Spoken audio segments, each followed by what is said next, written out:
Hello दोस्तों, आज बात करते हैं एक जो कि इंडिया के जाने-माने कर्नल हैं, उनको पूरा नाम है राजीव बर्मन सर। और वो अभी जो वेटरनरी का काम अभी कर रहे हैं। वेटरनरी होता है ज बेसिकली जो मतलब रिटायर हो जाता है आर्मी से, उसके बाद उसमें रिटायर होने के बाद यदि वो किसी पर्सनल अपनी ट्रेनिंग दे रहा है, तो उसको वेटरन बोलते हैं। और दूसरी तरफ आपको बताते हैं, उन्होंने अपने जो एक्सपीरियंस शेयर किए हैं, वो कैसे किए हैं? क्योंकि उन्होंने बहुत सारी अपनी रेजिमेंट में काम किया है, बहुत सारी बटालियन में काम किया है, तो उनका एक्सपीरियंस बोलता है। उन्होंने अपना एक्सपीरियंस में बताया है कि इंडियन आर्मी एक ब्रांड आर्मी है एज़ कम्पेयर टू चाइना या अदर देश की बात करें, जो पाकिस्तान और चाइना, उनसे 100 गुना बेटर इंडियन आर्मी के सोल्जर रहते हैं। एक अपने आप में ब्रांड है। वो कैसे हैं वो भी बता देते हैं। यदि एक्सट्रीम वेदर की बात की जाए, उसमें काम कैसे करते हैं, और एक जो कर्नल है अपना माइंडसेट कैसे करके रखता है, तो उसी के बारे में आज बताएंगे। यदि एक्सट्रीम वेदर की बात की जाए, तो उसमें एक बार वो अफ्रीका में ट्रेनिंग दे रहे थे, जो कि वहाँ पे गए हुए थे। जब वो सोल्जर को ट्रेनिंग दे रहे थे, तब वहाँ पे जो टेम्परेचर था, वहाँ का जो वेदर था, वो -35 to 38 डिग्री चला गया था। उसमें पीटी करना पॉसिबल नहीं था। लेकिन उसके जो सोल्जर थे राजीव सर के, तो वो बोल रहे थे सर अभी वेदर बहुत माइनस में चला गया है, 35 to 38 डिग्री चला गया है, अब पीटी पॉसिबल नहीं है। लेकिन फिर राजीव सर ने उनको बताया कि आपको वार्म अप करने का कितना टाइम लगता है मिनिमम। उन्होंने बताया कि हमें 2 घंटे लगते हैं। लेकिन उन्होंने उसमें रिप्लाई में बोला कि तुम 3 घंटे ले लीजिए। लेकिन उनको लगा था कि वो मना कर देंगे, लेकिन उन्होंने मना नहीं किया। उसके बाद उनकी टीम में से दूसरा बंदा आया, वो बोलने लगा सर सभी की सभी टीम बोल रही है कि वेदर की कंडीशन बहुत ख़राब हो गई है, तो क्या पीटी पॉसिबल है? तो उन्होंने फिर दोबारा जवाब दिया कि आपको पूरा पूरा वार्म अप करने में कितना टाइम लगता है? उन्होंने बोला 2 घंटे। आप 3 घंटा ले लीजिए या 3.5 घंटा ले लीजिए, पीटी तो होगी, फिजिकल फिटनेस तो ज़रूरी है। यानी कि मतलब उनका मानना था फिजिकल फिटनेस बहुत ज़्यादा ज़रूरी है। और दूसरी तरफ उन्होंने ये भी बताया कि जो इंडिया के जवान रहते हैं, सोल्जर रहते हैं, वो किसी भी कंडीशन में अपने ऑपरेशन को एग्जीक्यूट करने में माहिर रहते हैं।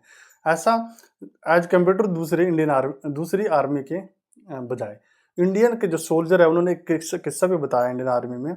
यदि एक टाइम आर्मी के पास, सोल्जर के पास खाने के लिए यदि रोटी ना हो, तो तब भी वो सर्वाइव कर सकते हैं, तब भी अपने ऑपरेशन पे रेडी रह सकते हैं।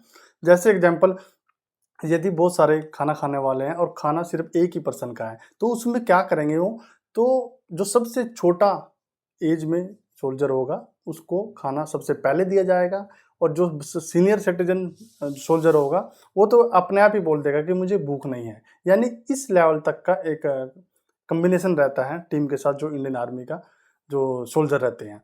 और दूसरी तरफ उन्होंने बताया कि माइंडसेट कैसे रहता है इतनी बड़ी पोजीशन पे जाने के बाद। कर्नल है वो राजीव सर। उनका मतलब इतने बड़े-बड़े इंसिडेंट देखे हैं, इतने बड़े-बड़े उन्होंने बटालियन में काम किए हैं, तो उनका माइंडसेट एकदम फिक्स कैसे रहता है। तो उसमें भी उन्होंने एक अपना वो बताया है, एक किस्सा शेयर किया है कि उसमें उन्होंने बताया कि एक बार वो नॉर्थ ईस्ट में अपने ट्रेनिंग दे रहे थे, ट्रेनिंग करवा रहे थे वहाँ पे असम में। तो उसमें उनका एक जो ट्रेनिंग में एक लड़का था, जिसकी एज 18 साल से के आसपास ही रही थी। तो वो ट्रेनिंग कर रहा था, तो वहाँ पे ग्रेनेड की फायरिंग की क्लास चल रही थी। तो उसमें वो लड़का भी वहीं पे खड़ा था। तो बर्मन सर ने देखा कि शायद उन्होंने, जब वो ब्लास्ट हुआ, तो उन्होंने लगा कि वो अपना शायद पोजीशन उन्होंने ले लिया है, अपनी पोजीशन पे चला गया। लेकिन थोड़ी देर के बाद देखा राजीव सर ने कि वो लड़का वहाँ पे गिरा हुआ है। और जब उसके पास पे जाके देखा, तो उनको बहुत सारा ब्लीडिंग चल चुकी थी, मतलब खून में बिल्कुल लथपथ हो गया था, और उनका नीचे का हिस्सा वहाँ से कट के चला गया था। जैसे ही उसने राजीव सर ने हाथ में लिया, और हाथ में लेने के बाद तो वो बोल रहा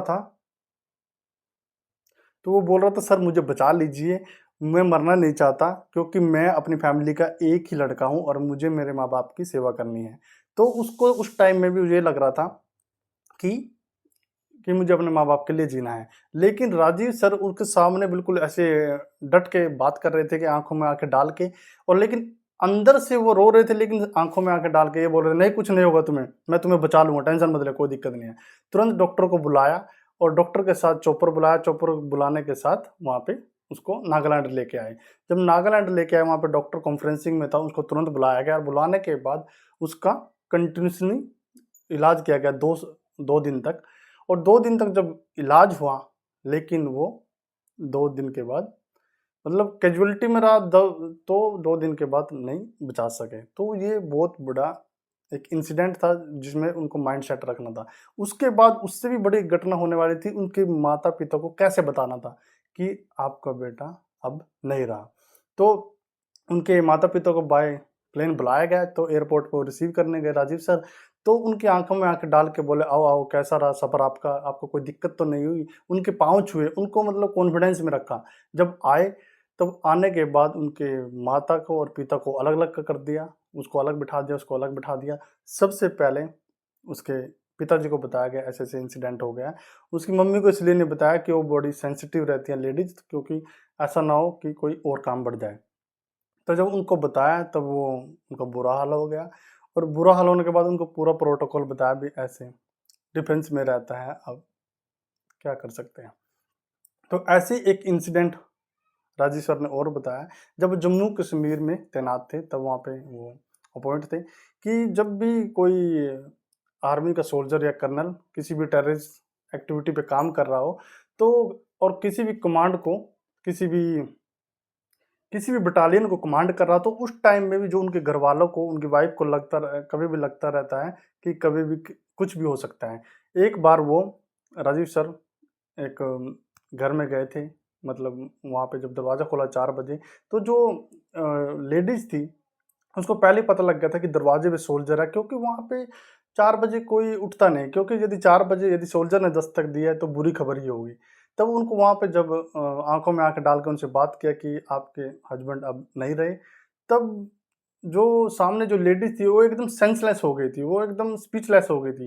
वो चुपचाप वापस गई और अपनी लड़की के पास गई, वो सो रही थी, उसको उठाया और उठा के उनके साथ चल पड़ी।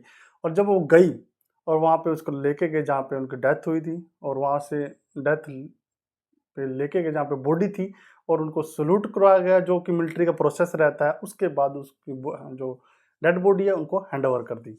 तो ये मिलिट्री का इतना बड़ा जो लेफ्टिनेंट रैंक के जो सोल्जर होते हैं, उनका जो माइंडसेट इस लेवल तक का होता है कि उनको कोई फ़र्क नहीं पड़ता कि कहाँ पे क्या हुआ है, कैसा किस लेवल का हुआ है, कौन बंदा मरा है, क्योंकि उनको और भी दुनिया देखनी रहती है। उन्होंने दूसरा ये भी बताया कि कैजुअलिटी कहीं न कहीं पे कुछ न कुछ होती रहती है। उनका फ़ोन कंटिन्यूअसली बजता रहता है, वहाँ पे ये हो गया, वहाँ पे ये हो गया, वहाँ पे चॉपर चाहिए, वहाँ पे चॉपर चाहिए। वो चाहते हैं कि उनका फ़ोन ना बजे, लेकिन उनका फ़ोन कंटिन्यूअसली बजता रहता है।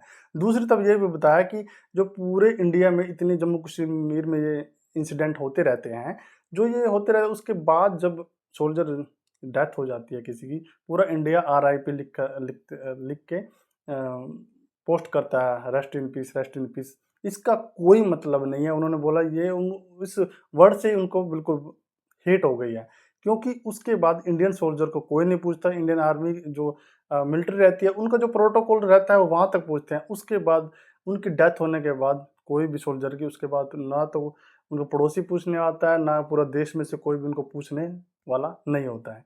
तो इस तरह का जो उनका माइंडसेट जो बताया है उन्होंने, माइंडसेट ऐसे रहता है। इस वेदर में इंडियन आर्मी काम करती है, और इंडियन आर्मी एक ब्रांड है, ये उन्होंने स्पष्ट करके बताया है। ये था एक छोटा सा वीडियो, जल्दी आपके सामने दूसरा वीडियो लेके आएंगे, तब तक के लिए जय हिंद।